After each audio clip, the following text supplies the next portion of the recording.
Hello students. आज का हमारा जो कंसेप्ट है वो है रेशियो एनालिसिस। तो हम मेनली यहाँ पे करेंगे करंट रेशियोस, पर उससे पहले हमें पता होना चाहिए कि रेशियो का मतलब क्या है। What is ratio? The relationship of one term to another expressed in simple mathematical form is known as ratios. जब हम क्या करते हैं कि एक टर्म का दूसरी टर्म से हम फ्रैक्शन निकालते हैं, एक तरह से उनका रिलेशनशिप मेज़र करते हैं, तो उसे कहा जाता है रेशियोस। जैसे मान लो x अपॉन वाई, तो ये रेशियो हो गई, हम उनकी रेशियो निकाल रहे हैं। अब अकाउंट में हम रेशियो किसे कहते हैं? It is a numerical relationship between two accounting variables. दो अकाउंटिंग वेरिएबल्स के बीच का न्यूमेरिकल रिलेशनशिप है ये। तो मेनली ये क्यों यूज़ किया जाता है? To describe relationship between figures shown in profit and loss and balance sheet. जो हमारा P&L अकाउंट है और जो हमारा बैलेंस शीट है, उसकी जो फिगर्स हैं उनके बीच में रिलेशनशिप को डिस्क्राइब करने के लिए। तो जो अकाउंटिंग डिफरेंट वेरिएबल्स हैं उनका रिलेशनशिप भी ये स्टडी करता है। तो अब हम आ जाएंगे रेशियो एनालिसिस की मीनिंग पे। रेशियो एनालिसिस क्या है? अलग अलग जो फाइनेंशियल फैक्टर्स हैं उनका रिलेशनशिप स्टडी करना, that is called ratio analysis. जैसे मान लो करंट एसेट्स का करंट लायबिलिटीज से आप कर रहे हो, ठीक है, तो ये आप क्या कर रहे हो? उनका रिलेशन स्टडी कर रहे हो। उसी तरह हम डाटा टर्नओवर रेशियोज निकालते हैं, मतलब बहुत सारे टाइप्स हैं रेशियोज के। तो हम मेनली यहाँ पे हमारे पास दो चीज़ें होनी चाहिए जिनका हम रिलेशनशिप पता करते हैं। तो अब हम आएंगे classifications of ratios. Liquidity ratios, solvency ratios, activity ratios and profitability ratios. तो लिक्विडिटी रेशियोज जो होती हैं शॉर्ट टर्म के लिए होती हैं। आज का हमारा मेनली टॉपिक इन्हीं से रिलेटेड है, जो कि है करंट रेशियो। ये रेशियो इसलिए निकाली जाती हैं कि ये जानने के लिए कि जो बिज़नेस है वो अपनी शॉर्ट टर्म लायबिलिटी को कितनी जल्दी पे करता है। इसके लिए हम निकालते हैं लिक्विडिटी रेशियोज। अब इसमें सबसे पहला हमारा आ जाता है करंट रेशियो। करंट रेशियो क्या करता है? Current ratio establish the relationship between current assets and current liabilities. Current assets और करंट लायबिलिटीज़ के बीच का रिलेशनशिप स्टडी करता है, ठीक है।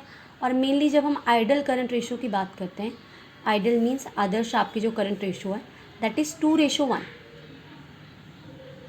मतलब आपके करंट एसेट्स दुगना होने चाहिए देन योर करंट लायबिलिटीज़, फिर उसे एक सही रेशियो माना जाएगा। तो करंट रेशियो किसके इक्वल होती है? Current assets upon current liabilities. Current assets हमारे क्या क्या हैं? जैसे कि कैश हो गया आपका, बैंक हो गया, स्टॉक हो गया, सन्ड्री डेटर्स हो गया, बिल रिसीवेबल हो गया, प्रीपेड एक्सपेंस हो गए, एक्रूड इनकम हो गए, एक्सेट्रा। मतलब मेनली करंट एसेट्स क्या होते हैं? जो विद इन 12 मंथ्स जिनको आप कैश में कन्वर्ट कर सकते हो, उन्हें क्या कहा जाएगा? Current assets. उसी तरह जो हमारी करंट लायबिलिटीज़ क्या होती हैं? जो विद इन अ ईयर हम उनको पे कर दें, उन्हें क्या कहा जाएगा? Current liabilities.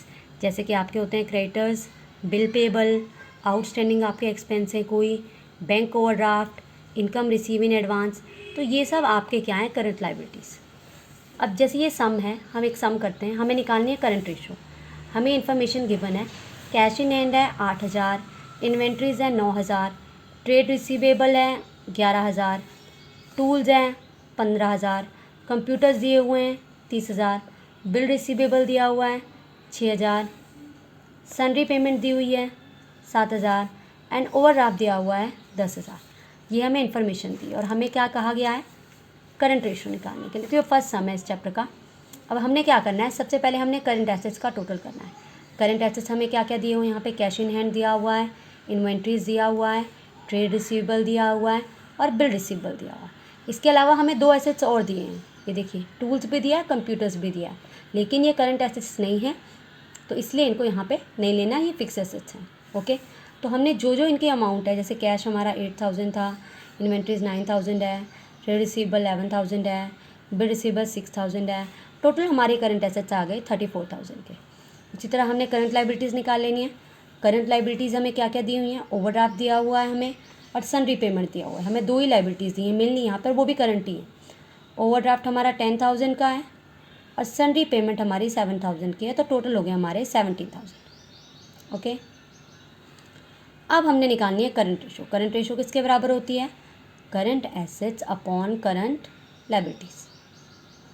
तो आपने इन दोनों को ओवर में करके करंट रेशियो निकालनी है।